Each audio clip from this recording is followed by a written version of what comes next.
Noswaith dda chi gyd, a croeso. So good evening, everybody, and a warm welcome. Thank you all for joining this fascinating webinar this evening all about hunting genes in colorectal cancer. So my name is Professor Alec Clayton. I am the Director of Research for the School of Medicine. School of Medicine is one of the biggest schools in the university. We have a really important job, actually, in training our future doctors, of course. But we also do a huge amount of research. We have a broad portfolio of research in the school, everything from very basic fundamental science all the way through to clinical trial activity and hopefully a change in clinical practice or a change in government policy and how we deliver healthcare. The whole point of that really is to link our teaching and our research, so our future doctors encounter research, are exposed to research activity and are hooked into it. So of course, doctors who are doing research on the coalface are really better doctors than those who are not. They're more involved, they're more engaged, the teams around them at the very cutting edge of improving healthcare for our patients. So that's why we do that. So our audience this evening is a variety of our Cardiff community. So we have alumni, we have members of staff, we have donors, we have friends who are supporting the university in various ways. So thank you again for joining. Tonight's event is going to be recorded and you should receive, if you've registered, an email, click link so you can look at this webinar again in the future, or indeed, please do share it with your network, with your community, with your friends, with your supporters, and let's get this webinar disseminated as broad and widely as possible.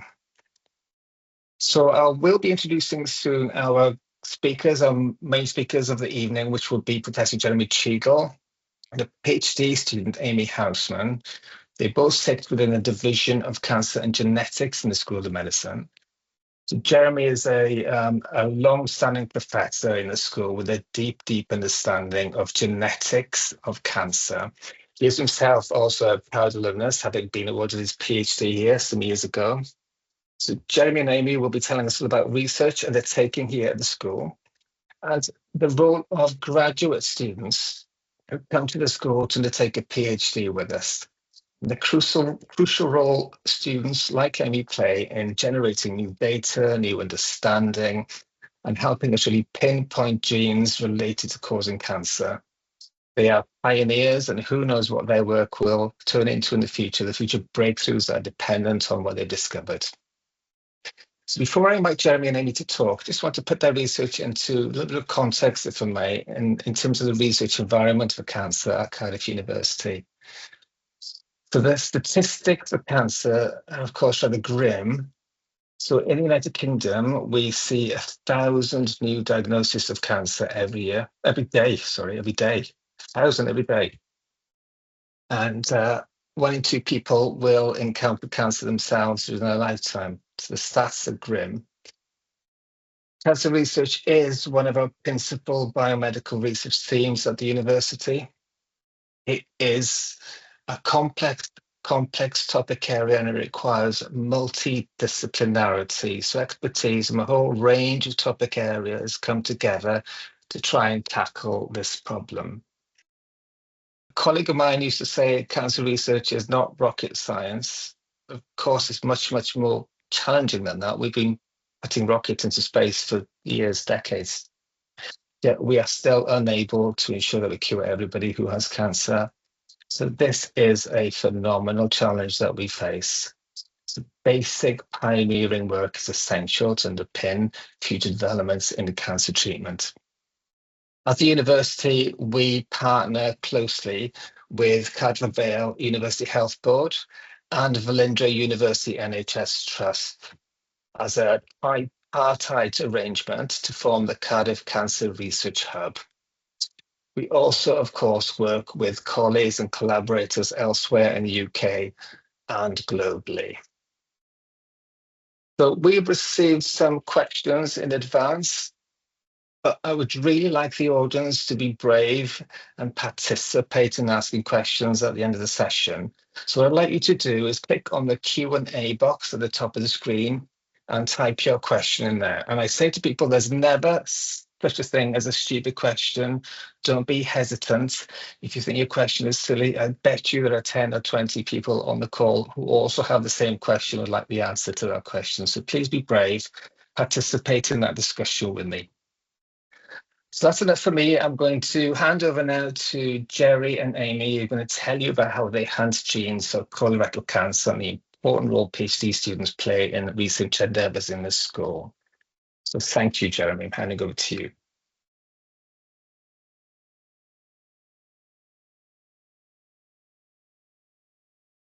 Okay, thanks very much, Aled.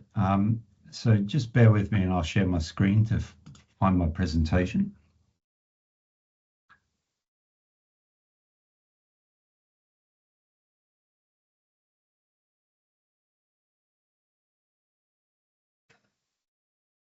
Okay, so hopefully you can all see that. Thanks very much for everybody for coming along. So today you're going to hear about the work of two of my PhD students, both of whom have been trying to identify genes for bowel cancer. So I'm going to start the presentation and tell you about the work carried out by Nader Al-Dazan over 20 years ago when she came to Cardiff. And then I'm going to hand over to Amy and she's going to tell you about her current project. So let's just consider the clinical problem first of all. So in the UK, there's around 44,000 new cases of bowel cancer diagnosed each year, and there's around 17,000 individuals that die from this disease per annum. So this is a very significant problem. And there's a whole heap of risk factors for bowel cancer, most obvious of those being your diet. So if you have a diet that's low in fibre or you eat too much processed meat, you're at marginally increased risk of developing bowel cancer. But your genetics can also affect your risk of getting bowel cancer. And as geneticists, we're really interested in identifying the high-risk alleles or the high-risk genes that predispose to bowel cancer. Because if we can identify carriers of those genes, we can get them into the hospital and we can screen their bowels and we can identify the cancer early. And that is critical because the prognosis for a patient with early stage of bowel cancer is really good. In fact, about 90% of patients that are diagnosed with stage 1 bowel cancer live 5 years or more. However, if you don't identify this cancer early and the patient develops advanced or metastatic disease, the survival rates are really poor. Only 10% live 5 years or more. So the priority here is to identify bowel cancer early. So this is just a picture of the genetics of bowel cancer. And you can see that 75% of cases don't have an underlying family history. However, as geneticists, we're interested in this 25% of the pie that have underlying genetic factors. And when we started working on bowel cancer in 1999, there are a couple of disorders that were already known and characterized. The first of those is called familial polyposis, which is characterized by hundreds or thousands of adenomas or polyps in your bowel. And if not treated, one or more of these will develop into a cancer in the patient's lifetime. And this is caused by an inherited mutation in the gene called APC. There's also this disorder that was characterized, which is hereditary non-polyposis colorectal cancer. It's also called Lynch syndrome. And that's caused by a mutation in one of the mismatch repair genes. But we were particularly interested in this chunk here, in which the underlying genetic factors weren't known at the time. So Nader Al-Dazan joined our group in 1999. She came from Saudi Arabia under a Saudi scholarship, and she studied this family from West Wales. Now, this is a family pedigree, and in this pedigree, we have 3 affected individuals here, all of whom had between 10 and 100 colorectal polyps. And unfortunately, this individual also developed a colorectal cancer and died of that colorectal cancer. Now, what was particularly interesting about this family was that these individuals, their parents, did not have any bowel phenotype and lived to really good ages. And that immediately suggested that the gene underlying this family might be inherited in an autosomal recessive fashion. And that means that the mother and father would be carriers of the disease with one normal allele and one mutant allele, but not show a phenotype. whereas the 3 affected individuals would inherit 1 mutant allele from their mum and 1 mutant allele from their dad, and therefore show the disease. So the first thing Nada did with this family was she excluded all of the known genes that I mentioned on the previous slide. And we then knew, once they were ruled out, that we had a new gene in this family. So we then needed a clue as to what was going on. So what Nada did was she studied mutations in the tumours themselves. And so she'd go along to the surgery. The surgeon would scoop out the tumour together with a bit of normal tissue and give that to Nada. Nada would extract the DNA. She would then amplify her genes of interest. She would clone the fragments, sequence those clones and align them and confirm the mutations. And on the next slide is an example of some of her work. So this is the clone sequencing. This is a normal clone. This is the mutant clone.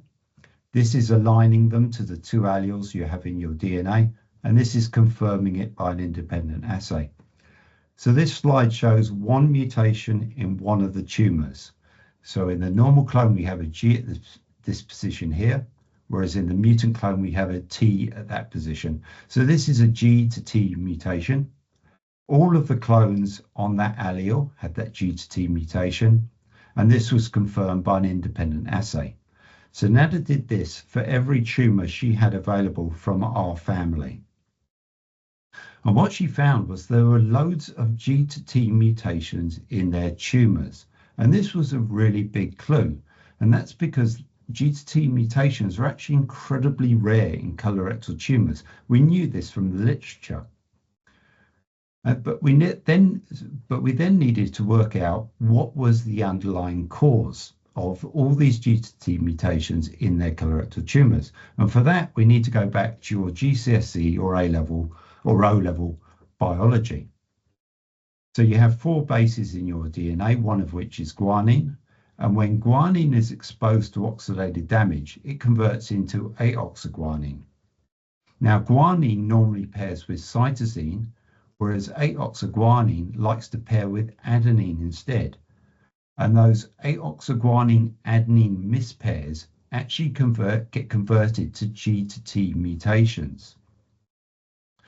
Now, those mispairs are repaired in humans by the base excision repair pathway. And this immediately suggested to us that in our family, that actually maybe inherited defects in the base excision repair were responsible for all the G to T mutations that we saw in their tumours. So what Nada did was then went and sequenced the base excision repair genes in this family. And in one of them, called the myfyrwyr gene, she found a couple of inherited mutations. She found 2 amino acid changing variants in the affected SIBs. So the first variant is here on the gel, and that corresponds to the amino acid tyrosine being converted at position 165 in the protein sequence to cysteine, and a second amino acid change here, which corresponds to glycine at residue 382 being converted to aspartic acid. And she typed these 2 variants in our family, and the genotypes are shown here. And you can see in each of the 3 affected siblings, they contained both mutations. However, everybody who was unaffected either had no mutations or just a single mutant allele and a single wild type allele. So we're just carriers, so not showing the disease. And this confirmed that this was a new bowel cancer syndrome, and in fact it was the first inherited disorder of base excision repair. And so Nada published this in Nature Genetics. Nada was the first author. It's published in Nature Genetics in 2002. But a big question for us was whether this was one funny family from West Wales, or whether actually it was a common cause of colorectal polyposis and cancer. And actually other investigators around the world have now studied their families and found lots of different mutations in patients with polyposis. And here's just a snapshot of some of the mutations they've identified. And this turns out to be a common cause of colorectal polyposis and colorectal cancer in patients around the world. So this is the last slide of my part of the presentation. This just shows the achievements in our research group over a 35-year period. I just want you to focus on the text in blue font. So in 2002, we identified this new gene, which is called myfyrwyr. We took our intellectual property rights on this gene and we commercialized those to Myriad Genetics in the USA, and they tested North America. And over the lifetime of the patent, this generated $250,000 in royalties for Cardiff University. We've gone on to determine the phenotype of this disease and the mechanism of tumorigenesis. And our work has changed clinical practice with worldwide improvements in genetic counselling, testing and bowel cancer prevention. And this work has resulted in a couple of prizes, the Queen's Anniversary Prize and the Medical Breakthrough Award. And in the UK Research Excellence Exercise, our work was cited as the exemplar of impact in UK medicine. Okay, I'm now going to pass you over to Amy, who's going to tell you about her PhD project.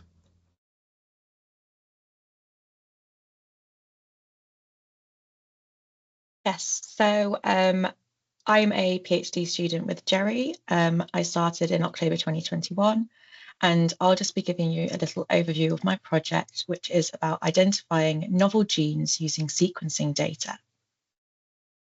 So as you can see here in this very unflattering picture, I am a computational biologist, meaning that you won't be seeing me in a lab wearing your lab coat. I'll be just sitting at my computer coding or doing analysis. So my data predominantly looks at sequencing data. So my patient cohorts include two cohorts. I've got one which has 104 index cases with whole exome sequencing data from a study that was set up in Cardiff called the Polyposis of the Bowel study.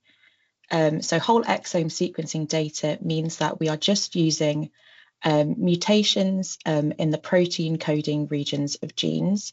And that's quite cost effective as well, because 98% of damaging mutations occur within those regions. And I also have another cohort of 122 patients who have whole genome sequencing data from the 100,000 Genomes Project. And whole genome sequencing is when we sequence the entirety of someone's genome, so the protein coding regions and the non-coding regions, so we sequence everything. And all of my patients have colorectal polyposis syndromes, but they do not already have a known genetic reason for why they have their polyposis. So my project is using a no prior hypothesis approach. So I am taking every single gene. So there's 20,000 genes in a human genome. So I'm taking all of these 226 patients, looking at all of their 20,000 genes and trying to find mutations that might be causing exactly why they've got bowel polyposis and subsequently potentially bowel cancer. So as you can see at the top here, I've got the sequencing data from my patients. So on the left at the top, we've got my mutations from my polyposis of the bowel study. And on the right, we've got my 122 patients with whole genome sequencing. So as you can see, I've got 57 million variants in the polyposis of the bowel study patients. And on the right, I've got a whopping 2.6 billion mutations to look through. So the reality is, how do we go from these such high numbers to potentially maybe one or two genes that are novel and causing polyposis? So what we want to do is we want to filter out some variants for some common reasons. So that could be we're only interested in variants that are in genes. We're only interested in really rare mutations. So if they're really common in the population, in healthy populations, we're not really interested in that because polyposis is such a rare disease. So we're looking for a rare variant. We're going to do a third approach, which is excluding based on some computer tools. So some of these tools have analysed the sequences and decided that these variants are benign, they're not pathogenic, so they're unlikely to be causing the disease in these patients. So we'll remove based on that. And then a final step is just to exclude some known sequencing artifacts, because although sequencing data is amazing and it's great, it does come with some caveats. So we're just removing some common known artifacts to hopefully get to a lesser number that's a lot easier to work with. So as you can see, we went from 2.6 billion plus variants all the way down to about 27,000.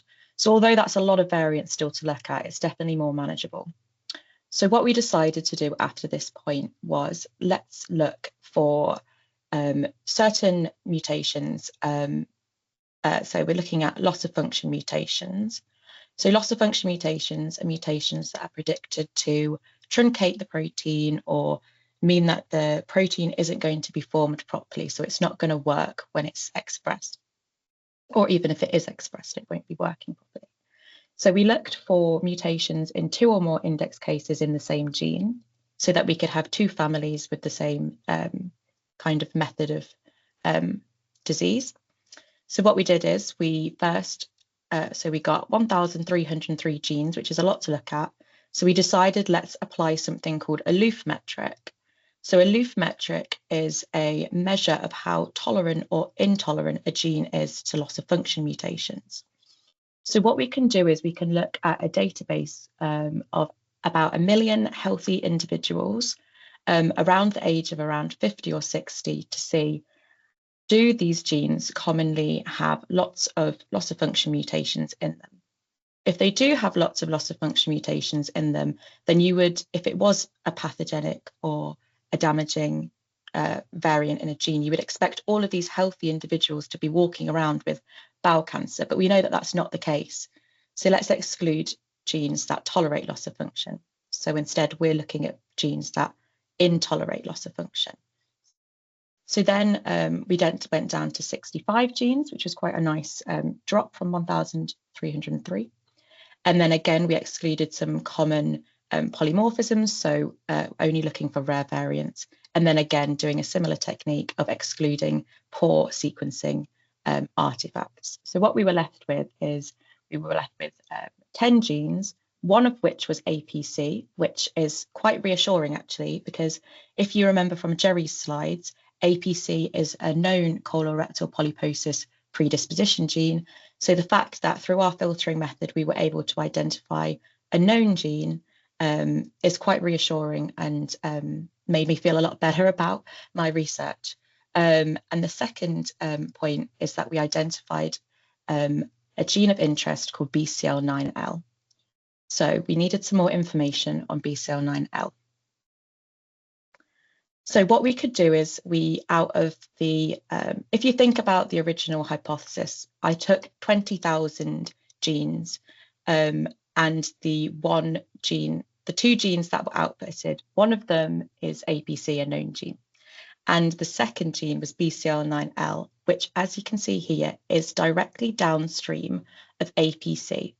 Now, this is a signaling pathway, which is known to be dysregulated in colorectal cancer. So out of 20,000 genes, we've managed to output one gene that is already involved in a pathway that is known to cause colorectal cancer if not working properly, which I think is pretty, hopefully not by chance. So that's quite a nice extra evidence that this could potentially be a gene of interest. So what did we do next? Well, we looked at some data from other research groups. This is quite a complicated picture, but you don't really have to understand it too much. All you have to do is look at the top and you can see lists of genes. And on the far right, you've got APC. So this list of genes were analysed and identified as being driver mutations, driver genes for colorectal tumorigenesis. APC is a known driver of colorectal tumorigenesis, And as you go along the list, you can see that our gene is also on this list. So again, that's more evidence that potentially this gene could be directly involved in colorectal cancer formation. So what did we do next? So we took some more data from some colorectal cancer samples, and we looked at the presence of APC mutations and BCL9L mutations. So in the top, you can see that we've got a group of patients, a group of cancers that do not have any BCL9L mutations. And as you can see in this one, and then we've also got another group where they have 2 mutations in BCL9L, so a complete loss of BCL9L as a gene. So what we did is we compared these 2 groups and compared how common is it that you see an APC mutation, because we know that in around 78% of cancers, colorectal cancers, they have at least 1 or more APC mutation, which is what we normally see in colorectal cancers anyway, because APC is a known gatekeeper of colorectal tumorigenesis. So it's right at the start of the process of making somebody get colorectal cancer. However, when we look at tumours with 2 BCL mutations, we can actually see that only 35% of these tumours have an APC mutation. So actually, there was a statistical difference between these 2 groups, which potentially is showing us that maybe BCL9L is working as a gatekeeper for colorectal tumorigenesis without the need of an APC mutation, which again is quite interesting to me. So just as a conclusion, we've got a track record for identifying these bowel cancer genes and changing clinical practice. From my research, we've identified that BCL9L could be an excellent candidate gene for colorectal polyposis and cancer. And currently we're recruiting these BCL9L families into our polyposis study to look at segregation between family members and then further analysis of their somatic mutations. So it's a really interesting time at the moment, and it's quite promising output. So we'd like to thank Cancer Research Wales, who have funded my PhD project, and they've been really supportive in allowing this research to take place. And thank you for listening and attending this webinar. And thank you to Cardiff Uni for allowing us to present our research to you guys now.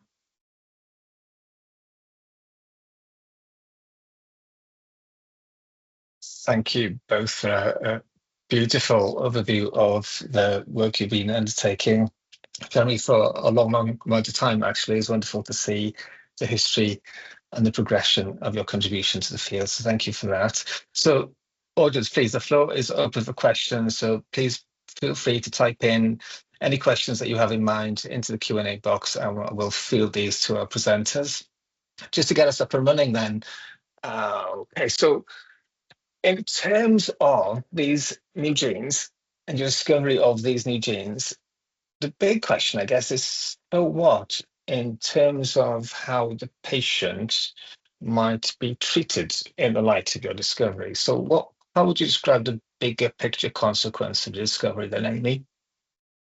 So obviously at this moment, this is just kind of preliminary research. But if it was later down the line showed that this mutation was definitely causative for polyposis or cancer, what we would recommend is it would be about early prevention. So more regular screening for the patients, screening family members, and things like that, really, maybe colectomies if needed. So it's mostly about preventing those polyps from developing further, kind of nipping them in the bud before they get any worse.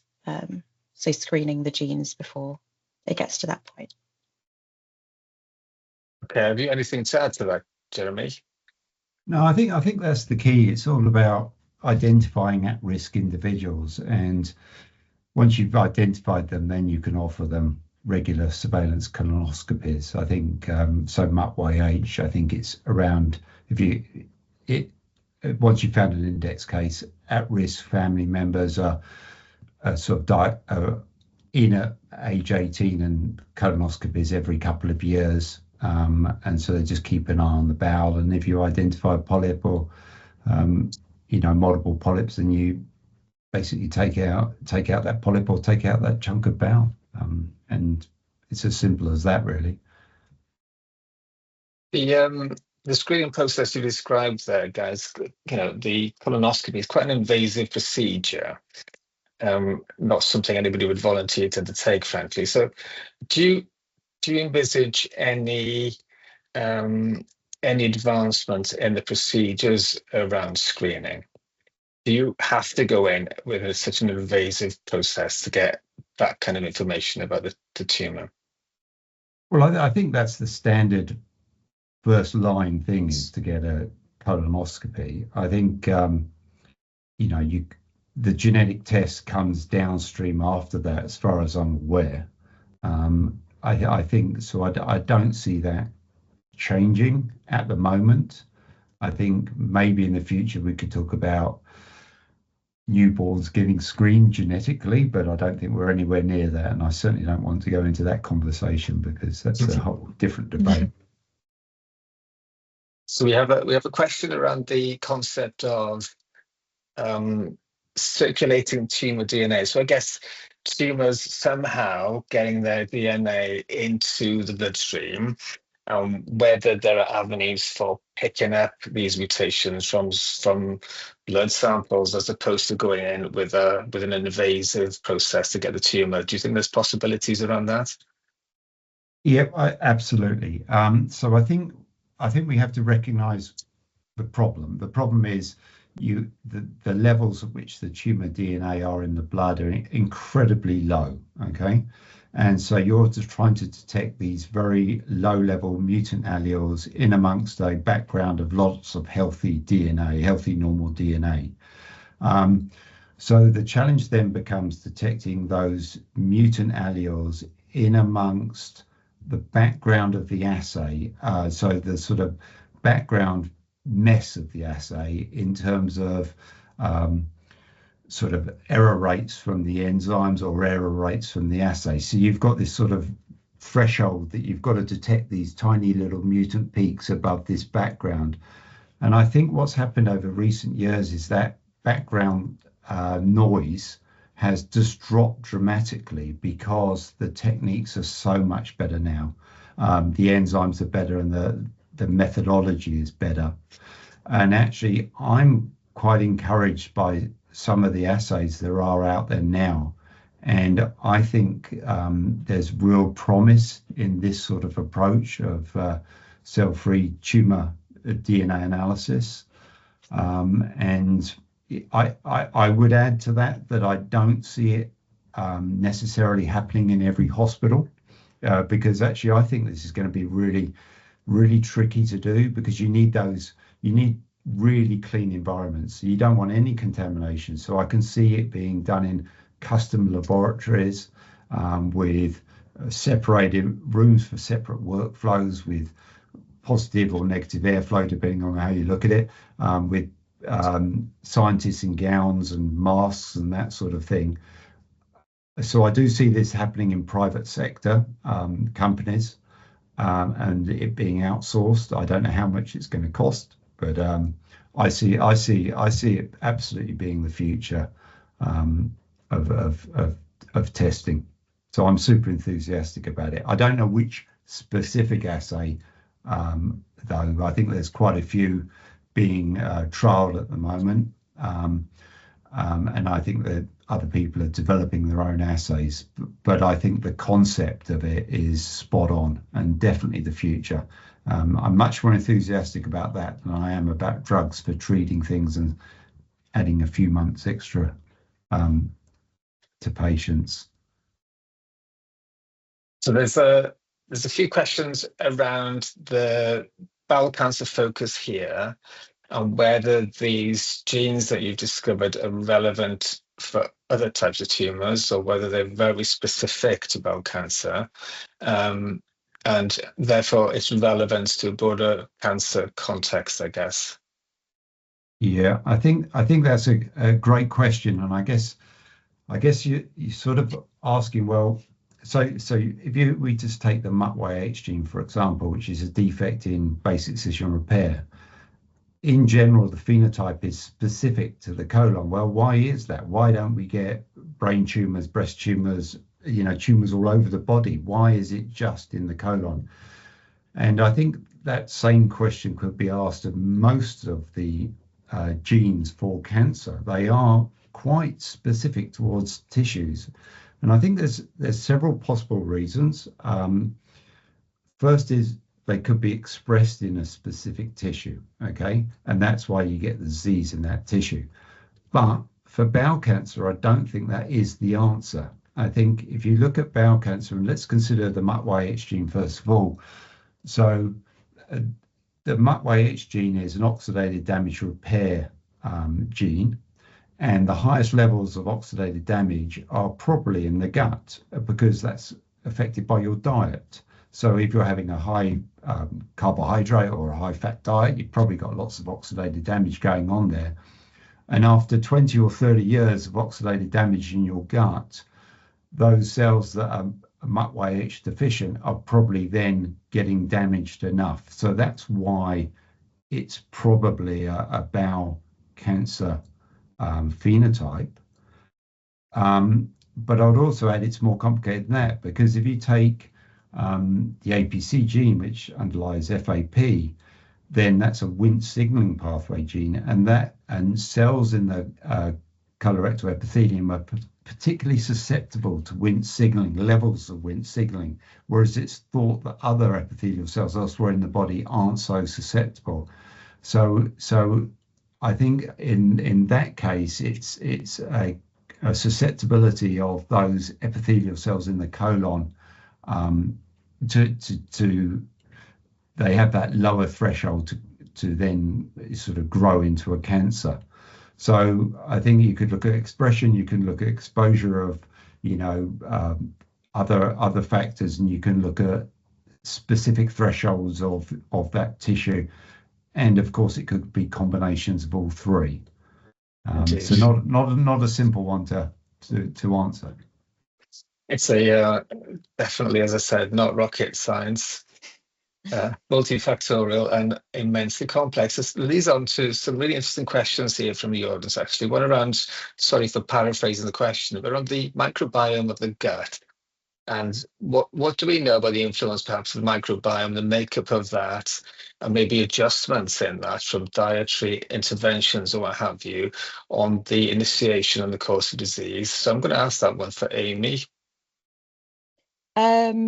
So I'm not an expert in the microbiome of the gut, but I do know that, it is, it's a hard question. I think because of the way that, like, for example, how Jerry's just described the oxidative damage in the gut, diet does have an impact, and also just the environment of the microbiome will be influencing that. But I can't answer it 100% at the moment. I don't know if Jerry's got any suggestions. There's a lovely paper in Nature, I think it's last week, okay? And they've got cancers from patients from different populations around the world, and they've sequenced those cancers. And they've shown that different cancers from different populations show different signatures in their tumors. And they've related those signatures to the bacteria, the damaging bacteria in your gut. Okay, not all bacteria are damaging, okay? Some of them are good for you, but some of them are damaging. So there are clear links between diet or bacteria in your diet and profiles of mutations in your colorectal cancers. So I think this whole field of damaging bacteria is fascinating, and I think the links have always been thought to be there. People have done these sort of population-based studies, but as a geneticist, I always want to see mutations in things. And so now you have these signatures in cancers from different populations. I think it is beautiful, and I think there's clearly a link between bacteria and causing mutations in your cancers. Well, thank you both. I've noticed the time. I think I've got time to squeeze in one last question. I'm just sorry, I don't know where the time has gone. Those of you who have kind enough to have put a question, we will try and get you an answer from Jeremy and Amy to those questions offline. So my last question is to you, Amy. So tell me, what is it like to be a graduate student doing a PhD with somebody like Jeremy Cheadle as a supervisor? How would you describe your research? What are your ambitions for your future career following this? Yeah, so I've loved my PhD. So I got into my PhD by doing an undergraduate degree in genetics, and then I did a placement year in a bioinformatics group looking in Shanghai, and then I applied to be a PhD student with Jerry, and I've really enjoyed my time. It's really nice, this project, because it directly can impact, hope like down the line, it can impact patients, and it has that clinical aspect that I really like the research is doing will hopefully will benefit people in the future. And Jerry is a great supervisor. He's been really supportive, and it's been nice being around someone who's so knowledgeable about bowel cancer and also understands the implications of our work. I don't know if Jerry. What's next for you, Amy? What's next for you in your ambition for career?